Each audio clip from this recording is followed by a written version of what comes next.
Good morning, everyone. This is Dan O'Sullivan with your Bucks Island Area Fishing Report for Saturday, September the 16th.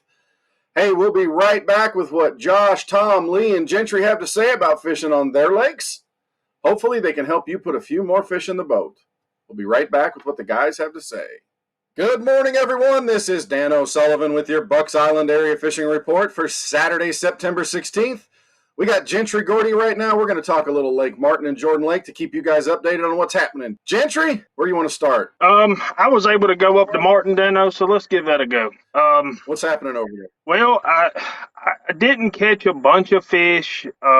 It was either, better than average or it was, 1-pounders. The better than average fish were coming on a walking bait in the backs of some of those pockets. When I thought I was getting too shallow, Martin's clear as vodka. You could see the bottom out there, but I threw a walking bait over there and caught, 3.5-pound largemouth and started to notice tiny schools of bait. Not the bait fish were a little bit bigger, but they would only be 20 or 30.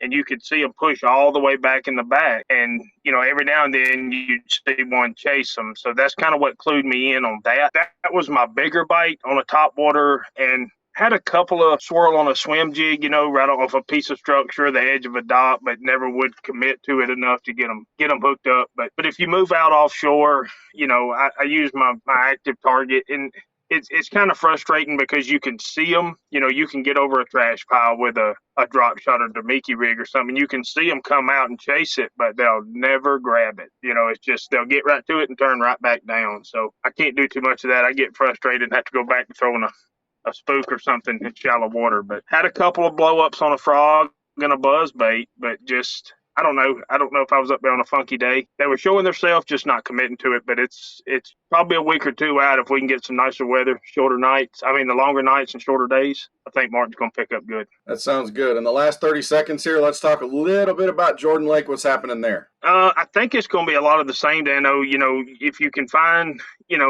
Jordan's notorious for them big spots. So, that top water plug or that swim jig in the back of them pockets, if you can find that little bit of bait, granted, I know the smaller ones are chasing it, but you always have that chance of a 4-pound spot chasing that bait up there. Other than that, your largemouth are still on the, your deeper docks, your brush piles, and I'm still throwing a frog and a swim jig in the grass. Sounds like it might be a little bit of fun. Don't forget that upriver current bite for spotted bass either, folks. If you're up there, find a current break, throw a little swim bait, maybe even a shaky head and a jig up there. Gentry, man, we appreciate it. We'll talk to you again next week, brother. Yeah, guys, y'all have fun. Good morning, everyone. This is Dan O'Sullivan with your Bucks Island Area Fishing Report for Saturday, September 16th. We got Lee Pitts joining in with us right now. We're going to talk a little bit of Weiss Lake and Neely Henry. What's going on, Lee? Looks like you're on the water having some fun today. Yeah, I'm out here chasing them around a little bit, just kind of trying to figure something out, maybe get a bigger bite. Catching some fish, but just not catching the quality right now. So I'm on Weiss today. It's one of those days we've got great weather for fishing. It's just I think some of the smaller fish are doing the chasing. The big ones are still just kind of sitting there sold up a little bit, don't want to really be active. But catching numbers, just hadn't caught any big ones today. Well, are you having to run around a bit? You got that big outboard there flying around, or are you sitting down hunkering in a spot or two and trying to make them work? No, I'm covering water. Like I said, I'm getting my money's worth out of this mercury today. I'm out there letting her eat some, but covering a lot of water, and the fish are kind of scattered. They're just chasing bait. You can see them out here busting water. There's a mixture of white bass in it with them, but I've been throwing a spinnerbait and little square bills, something a little smaller. They seem to still want that small bait. This morning I've had some activity, and some of the guys I've talked to here on Weiss this week, the buzz bait's starting to get bit pretty good. Just like I said, though, a lot of, pound and a half, 2.5, 3-pounders here and there, but those big ones, you still got to get around that wood cover and get up on some of these docks. If you've got some good sunshine, that'll push them under there. The big fish seem to be just holding tight to cover right now, and you can see activity in all these little pockets right off the main lake and off the river. There's fish starting to move, so hey, it's coming. We're right there at it. It's coming. I know Neely Henry, some of that same type of stuff is going on.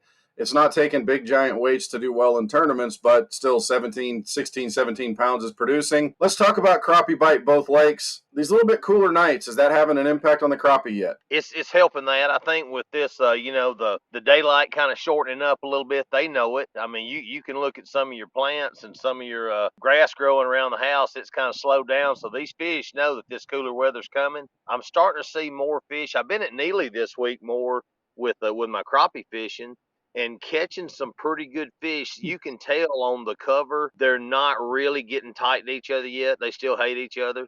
There's a few of them starting to kind of make amends and get back together. But the deeper bite, vertical over those brush piles, and even caught some shooting docks this week on some of your deeper docks downriver. You can tell it's starting to turn. It's starting to do it. So that's what we're looking for. You're not breathing that old hot stale air. You got a little bit of bite in the morning that you can kind of relax in, and it really kind of rejuvenates everybody. To here we go. Appreciate everything, brother. We'll talk to you again next week. All right, y'all. Talk to you next week. Hey, everybody. It's Dan O'Sullivan with your Bucks Island Area Fishing Report for Saturday, September 16th. We're joined by our Bass Cat Pro, Josh Herron, the founder of Tato Designs, and the guy that runs Reaction Innovations. Josh, what's going on at Logan Martin and Lay Lake this week? Man, these fish are wanting to do their deal.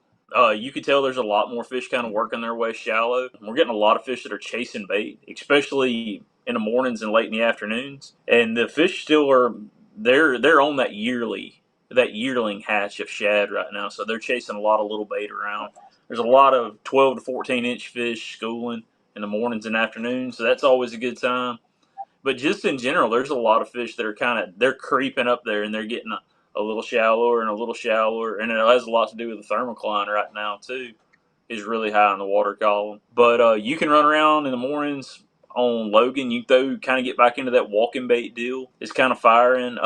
One of my favorite things to do this time of year is actually run around and throw a plopper. Seawalls, especially like little breaks in seawalls and stuff like that. These fish are kind of crawl up there in the dirt in the mornings. But other than that, man, you kind of run around, flip some docks, swim some jigs around a little bit of grass, and this is the time of year you kind of keep the fuse lit on it and cover a whole lot of ground.